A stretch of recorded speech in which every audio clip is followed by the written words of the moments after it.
আমি আয়াতে কারিমা তেলাওয়াত করেছি সূরা ইউনূস ৬২ নম্বর আয়াত। সূরাটার নাম কি? সূরা ইউনূস।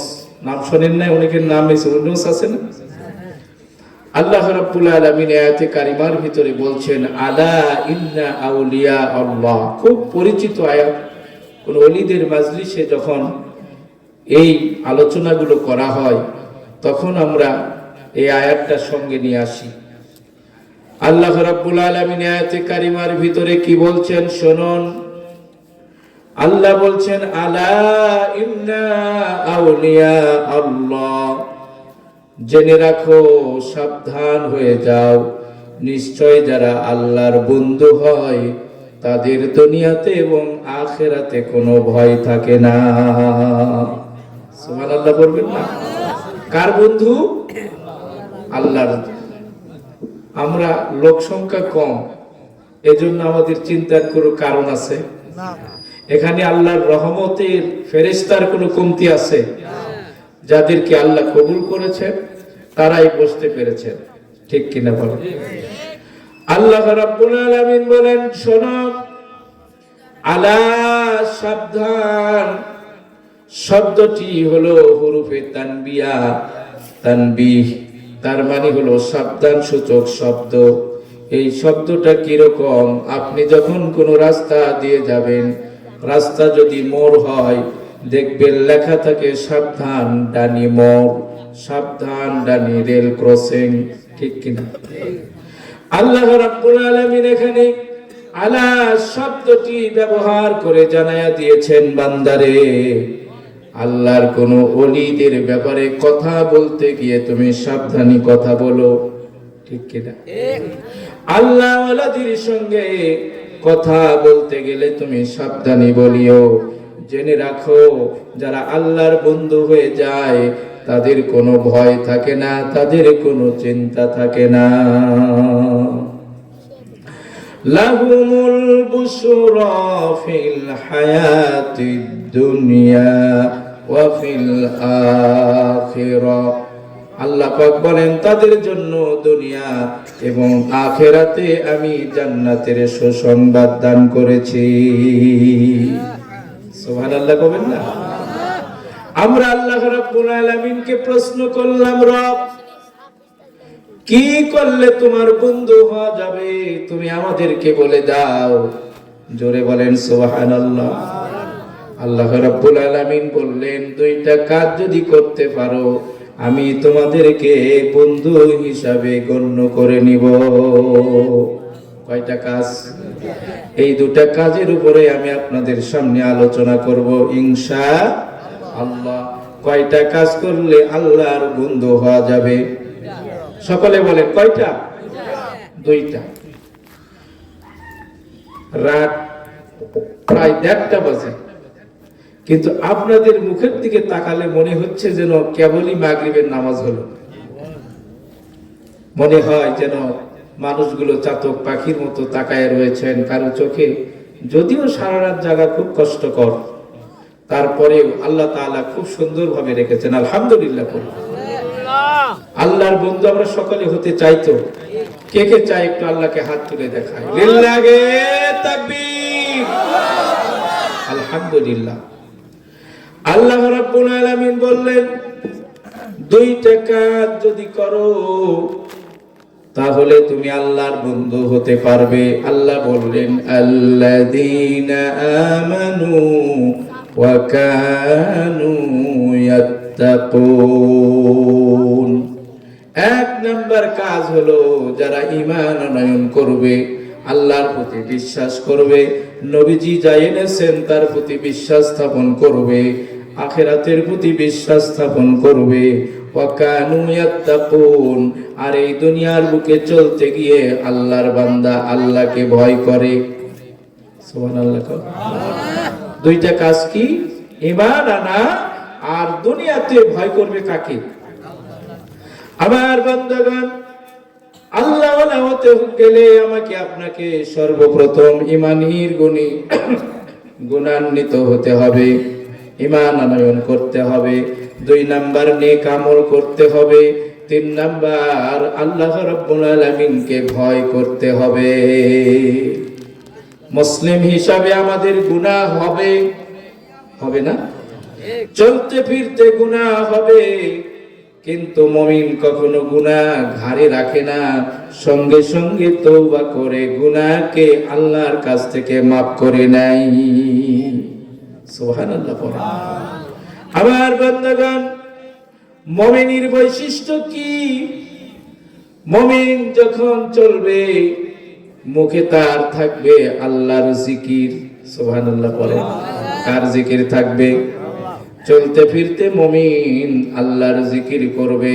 আল্লাহ রাব্বুল আলামিন সূরা ফাতির 10 নম্বর আয়াতে কারিমার ভিতরে বলেন, মান কানা ইউরিদুল ইজ্জাতা ফালিল্লাহিল ইজ্জাতু জামিআ। যারা সম্মান চায় তারা যেন আল্লাহর কাছে সম্মান চায়। সম্মান চাইলে কার কাছে চাবো? একটু জোরে বলে। দেখেন, একটু কান লাগিয়ে শোনেন। আল্লাহ রাব্বুল আলামিন বলেন, মান কানা ইউরিদুল ইজ্জা, যে ব্যক্তি সম্মান চায় সে যেন দুনিয়ার কোন মানুষের কাছে সম্মান চায় না, সে যেন সম্মান চায় কার কাছে? ফালিল্লাহিল ইজ্জাতু জামিআ। পরক্ষণে আল্লাহ একথাও বলে দিচ্ছেন, জেনে রাখো দুনিয়ার সম্মান আজ আছে কাল নাই, দুনিয়ার সম্মানের চেয়ার আজ আছে কাল নাই। দিনের ভোট যারা রাতে করে মেম্বার, চেয়ারম্যান, মন্ত্রী, এমপি হলেন, তাদের অবস্থা এখন কি? এখন মানুষের অধিকারগুলো লঙ্ঘন করে। তোমরা মেম্বার হলে, মন্ত্রী হলে 1 বছর নয়, 2 বছর নয়, 15.5 বছর পরে আল্লাহ ধরেছেন। আল্লাহ শুধু ধরেই নাই, আমরা চাইলাম তুমি পদত্যাগ করো, আল্লাহ বলে না না, শুধু পদত্যাগ নয়, দেশ ছাড়া করে ছাড়বো। কারণ তোমরা মানুষের ভোটকে মূল্যায়ন না করে নিজেরাই ক্ষমতা ধরে রাখার জন্য মানুষের হকগুলো নষ্ট করেছো। আল্লামা সাইদিকে তোমরা হত্যা করেছো। তিনি যা বলে গেলেন 1 বছরের পূর্বেই আমরা লক্ষ্য করে দেখলাম, আল্লাহ ঘাড় ধরে নামায়া দিলেন। শুধু তাকেই শুধু নামালেন না, 350 পার্লামেন্টের সদস্য, মেম্বার, চেয়ারম্যান, আতি নেতা, পাতি নেতা, বাইতুল মুকাররমের ক্ষতি পর্যন্ত নাই। ঠিক কিনা বলে? আমার বান্দাগণ, আল্লাহ বলেন, মান কানা ইউরিদুল ইজ্জা, সম্মান চাও কার কাছে? এই কথাও তুমি জেনে রাখো, সম্মান চিরস্থায়ী নয়, সম্মান শুধুমাত্র কেবলমাত্র আল্লাহর জন্য। তোমার সম্মান চিরদিন থাকবে না। আমরা আল্লাহকে প্রশ্ন করলাম, রব তোমার সম্মান পাওয়ার জন্য আমাদের কি করতে হবে? আল্লাহ রাব্বুল আলামিন সে কথাও আমাদেরকে জানায়া দিচ্ছেন। সুবহানাল্লাহ পড়ে। আল্লাহ বললেন, বান্দারে সম্মান যদি চাও 2টা কাজ করো, আর একটা কাজ থেকে বিরত থাকো। আমার মা বোনেরা যারা রয়েছেন একটু কান লাগান মা। আল্লাহ রাব্বুল আলামিন বললেন, সম্মান যদি পেতে চাও তাহলে 2টা কাজ করো, আর একটা কাজ থেকে বিরত থাকো।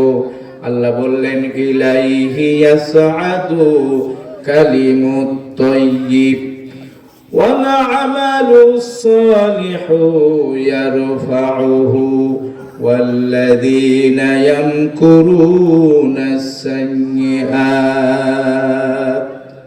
আল্লাহ রাব্বুল আলামিন বললেন, ইলাইহি ইয়াসআদু কালিমুত তাইয়্যিব, তুমি কিছু পবিত্র বাক্য মুখে মুখে উচ্চারণ করো, আল্লাহ রাব্বুল আলামিনের নিকটবর্তী হয়ে যাবে। কালিমুত তাইয়্যিব কি? পবিত্র বাক্য তুমি বলো, আল্লাহর নিকটবর্তী হবে। চিৎকার মেরে বলতে হবে সুবহানাল্লাহ। কালিমুত তাইয়্যিব হলো, পবিত্র বাক্যগুলো হলো সুবহানাল্লাহ। পড়েন, সবাই পড়েন, সুবহানাল্লাহ, আলহামদুলিল্লাহ, লা ইলাহা ইল্লাল্লাহু আল্লাহু আকবার। এই চারটা আল্লাহর কাছে সবচেয়ে প্রিয় বাক্য। আমরা খেতে খামারে, ব্যবসা বাণিজ্যে, পথ চলতে, ভ্যানি, গাড়িতে, বাসে, ট্রাকে যে অবস্থায় থাকি না কেন, এই বাক্যগুলো একটু বেশি বেশি করলে নিকটবর্তী হওয়া যাবে কার? পারবো তো ভাই? আমি আজকের এই অলির মাজলিসে আপনাদেরকে বলছি, এগুলো এজন্য দেখবেন অলিদের, হক্কানি পীর মাশায়েখদের মাজলিসে জিকির বেশি করা হয়। কেন করা হয়? জিকিরের মাধ্যমে মানুষ আল্লাহর সঙ্গে কথোপকথন করে। আলহামদুলিল্লাহ। আল্লাহ বলেন, তুমি যদি সম্মান পেতে চাও এই বাক্যগুলো বেশি করো। দেখুন, প্রত্যেকটা জায়গায় নবীজি আমাদেরকে দোয়া শিখাইয়া দিয়েছেন। এই দোয়াগুলো জিকির। সুবহানাল্লাহ। মসজিদে ঢুকবেন, দোয়া আছে না নাই? মসজিদ থেকে বের হবেন, দোয়া আছে না নাই? গাড়িতে চড়বেন, দোয়া আছে না নাই? মাজলিস থেকে উঠে যাবেন, দোয়া আছে। আল্লাহর নবী বলেন, ওই ব্যক্তি কিয়ামতের দিন সবচেয়ে বেশি আফসোস করবে যে ব্যক্তিটা কোনো একটা জায়গায় বসেছিল কিন্তু আল্লাহর জিকির করে নাই। খুব আফসোস করবে, আহারে অমুক রাস্তার মোড়ে বসে বসে গল্প করেছিলাম, অমুক রাস্তার মোড়ে বসে বসে ঠাট্টা করেছিলাম, অমুকের নামে দুর্নাম করেছিলাম, গীবত করেছিলাম, কিন্তু ওই জায়গায় যদি আল্লাহর জিকির করতাম আজকে আমি জান্নাতি হয়ে যেতাম। আফসোস করবে। মান জালাসা মাজলিসান লাম ইয়াজকুর ইসমাল্লাহ, ওই মাজলিসের জন্য সে আফসোস করবে যেই মাজলিসে আল্লাহর নাম স্মরণ করে নাই। বলবো তো ইনশাআল্লাহ? সুবহানাল্লাহ। নবীজি আমাদেরকে শিক্ষা দিলেন, শোনো, বুখারী শরীফের শেষ হাদিস, কালিমাতানি হাবিবাতানি ইলার রহমান। আল্লাহর নবী বললেন, দুইটা বাক্য এমন রয়েছে যেই বাক্যগুলো আল্লাহর কাছে খুব প্রিয়। সুবহানাল্লাহ। আল্লাহর কাছে কি? খুব প্রিয়। শুধু তাই নয়, মিজানের পাল্লায় কিয়ামতের কঠিন দিন আল্লাহ পাক যখন দিবেন, মিজানের পাল্লায় যখন এগুলো উঠায়া দেওয়া হবে, সেদিন হবে খুব ভারী, কিন্তু জবানি বলতে আমাদের লাগে খুব হালকা। সুবহানাল্লাহ। নবীজি বললেন, সুবহানাল্লাহি ওয়া বিহামদিহি সুবহানাল্লাহিল আযীম। এই কালিমার তিনটা বৈশিষ্ট্য, একটা হলো আল্লাহর কাছে প্রিয়, দুইটা হলো মিজানের পাল্লায় হবে খুব ভারী, তিন নাম্বার হলো জবানি বলতে খুব হালকা লাগে। সুবহানাল্লাহ। পারবো না ভাই?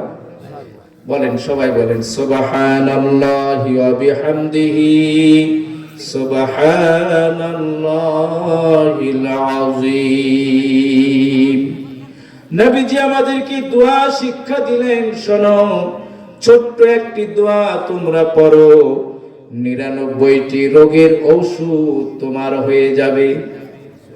কয়টা রোগ? 99টা রোগের ঔষধ ছোট্ট একটা দোয়া।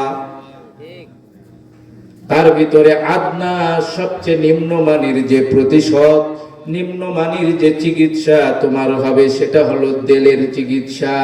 টেনশন আছে না নাই? মানসিক টেনশন নবীজি বলেন তোমার দূর করবে। 99টি রোগ দূর হবে, তার ভিতরে সর্বনিম্ন যেটা, সেটা হলো মানসিক টেনশন। বাড়ি নিয়া, গাড়ি নিয়া, টাকা নিয়া, পয়সা নিয়া, বিবি বাচ্চা নিয়া আমরা অনেকে টেনশনে আছি না নাই? এই টেনশন গুলো দূর করবে। আল্লাহর নবী বলেন, সবাই পড়েন, লা হাওলা ওয়ালা কুওয়াতা ইল্লা বিল্লাহিল আলিয়্যিল আযীম। মুখস্থ আছে না? সবারই মুখস্থ আছে, কিন্তু এইটার যে এটার ওষুধ সেটা তো জানি না। এগুলো হাদিস বলছি, কালিমাতুত তাইয়্যিব, পবিত্র বাক্য। আফজালুজ যিকরি লা ইলাহা ইল্লাল্লাহ। লা ইলাহা ইল্লাল্লাহ হলো সবচেয়ে বড় জিকির। সুবহানাল্লাহ পড়বেন। আমার ভাইরা, আল্লাহর নবী হযরতে আবু বকর সিদ্দিক রাদিয়াল্লাহু তাআলা আনহুকে একটা আংটি দিলেন, দিয়ে বললেন, আবু বকর, এই আংটির উপরে তুমি লিখে রাখো লা ইলাহা ইল্লাল্লাহ। হযরতে আবু বকর সিদ্দিক রাদিয়াল্লাহু তাআলা আনহু স্বর্ণকারকে আংটিটা দিয়ে বললেন, আংটির উপরে লা ইলাহা ইল্লাল্লাহ লিখে দাও। আবু বকর রাদিয়াল্লাহু তাআলা আনহু নবীজিকে এত ভালোবাসতেন আর মহব্বত করতেন, মনে মনে ভাবলেন যে আংটির উপরে আল্লাহর নাম থাকবে, সেই আংটির উপরে আমার নবীর নাম থাকবে না, এমনটি হতে পারে না। কার মহব্বত থাকবে আল্লাহর পরে? রাসূলের। কার? রাসূলের আনুগত্য থাকবে। আপনি যে রাসূলকে ভালোবাসেন বুঝবো কেমনে? ঠিক কিনা বলে? আশিকে রাসূল খালি বললে হয় না, আশিকে রাসূলের মুখে দাঁড়িয়ে থাকতে হয়। বাংলাদেশের, আমি প্রাসঙ্গিক কারণে বলছি, আটরশি ফরিদপুর, অনেকে কেউ ভক্ত থাকতে পারেন। আমি এক মুরিদকে জিজ্ঞেস করলাম, তুমি তো তোমার পীরকেই মানো না। কয় কেমনি? আমি বলি, তোমার মুখে দাড়ি দেখা যায় কিন্তু তোমার পীর সাহেবের মুখে তো দাড়ি নাই। আটরশির পীর সাহেবের মুখে দাড়ি নাই, বলুন নাউযুবিল্লাহ। তোমরা আবার আশিকে রাসূল মানাও। আশিকে রাসূল যিনি হবেন, পা থেকে মাথা পর্যন্ত নবীজির সুন্নাত থাকবে। ঠিক কিনা বলেন? এই সুন্নাত গুলির ভিতরে দাড়ি হলো মুসলমানের সবচেয়ে বড় একটা সুন্নাত। ঠিক কিনা বলেন? কেন এত বড় সুন্নাত দাড়ি? কারণ আমি আপনি দুনিয়া থেকে বিদায় নিয়ে চলে যাব। আমি মাওলানা ইমদাদুলের মাথা থেকে টুপি নামায়া দেওয়া হবে, রুমাল নামায়া দেওয়া হবে, জুব্বা খুলে ফেলা হবে, সব সুন্নাত আমার শরীর থেকে খুলে ফেলবে, কিন্তু নবীজির একটা সুন্নাত দাড়ি আমার শরীর থেকে বিচ্ছিন্ন করা যাবে না। ঠিক কিনা বলে? কবরে যখন মুনকার নাকির আসবে, মুনকার নাকির লক্ষ্য করে দেখবে আল্লাহর বান্দার শরীরে কোনো সুন্নাত যদি না থাকে, একটা সুন্নাত নিয়ে সে কবরে আসছে। সুবহানাল্লাহ বলেন। এজন্য নবীজিকে ভালোবাসতে হবে। আবু বকর সিদ্দিক রাদিয়াল্লাহু তাআলা আনহু আংটির উপরে লিখে দিলেন, লা ইলাহা ইল্লাল্লাহু মুহাম্মাদুর রাসূলুল্লাহ সাল্লাল্লাহু আলাইহি ওয়াসাল্লাম। আল্লাহ রাব্বুল আলামিন জিবরাইলকে পাঠিয়ে দিলেন, জিবরাইল যা যা, যে আংটির উপরে আমার নাম থাকবে, আমার নবীর নাম থাকবে, সেই আংটির উপরে আবু বকরের নাম থাকবে না, এমনটি হতে পারে না। যা জিবরাইল কুদরতি ভাবে ওই আংটির উপরে লিখে দাও আবু বকর সিদ্দিক রাদিয়াল্লাহু তাআলা আনহু। চিৎকার মেরে বলা যাবে কি সুবহানাল্লাহ? আবু বকর সিদ্দিক রাদিয়াল্লাহু তাআলা আনহুর নাম নবীর নামের পরে, আল্লাহর নামের পরে আমার আপনার নবীর নাম। আমার বন্ধুগণ, আবু বকরের আমল আল্লাহ দরবারে এত বেশি, এত বেশি, আল্লাহ রাব্বুল আলামিন আবু বকরের অনেক কর্মকাণ্ডগুলো দেখে কোরআনের আয়াত নাজিল করেছেন। সুবহানাল্লাহ পড়ে। হযরত আবু বকর সিদ্দিক রাদিয়াল্লাহু তাআলা আনহু একদিন দিনের বেলা 1000 টাকা দান করলেন, রাতের বেলা 1000 টাকা দান করলেন। আবু বকর সিদ্দিক রাদিয়াল্লাহু তাআলা আনহু প্রকাশ্যে 1000 টাকা দান করলেন, অপ্রকাশ্যে গোপনে 1000 টাকা দান করলেন। কত কত হলো? 4000। রাতেও করলেন, দিনেও করলেন, প্রকাশ্যেও করলেন, অপ্রকাশ্যেও করলেন। আল্লাহ রাব্বুল আলামিন আবু বকর সিদ্দিকের এই কর্মকাণ্ডগুলো দেখে কোরআনের আয়াত নাজিল করলেন, ওয়া আনফিকু মিম্মা রাযাকনাহুম বিল্লাইলি ওয়ান নাহারি সিররাও ওয়া আলানিয়া।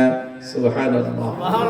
তোমাদের ভিতরে এমন অনেক মানুষ রয়েছে যে মানুষগুলো রাতেও দান করে, দিনেও দান করে, প্রকাশ্যেও দান করে, অপ্রকাশ্যেও দান করে। সুবহানাল্লাহ। বোঝা গেল প্রকাশ্যেও দান করা যায়, অপ্রকাশ্যেও দান করা যায়। প্রকাশ্যে দান করবেন এই জন্য অন্য যেন উৎসাহিত হয়ে কিছু আল্লাহর রাস্তায় দান করে। চিৎকার মেরে বলেন আলহামদুলিল্লাহ।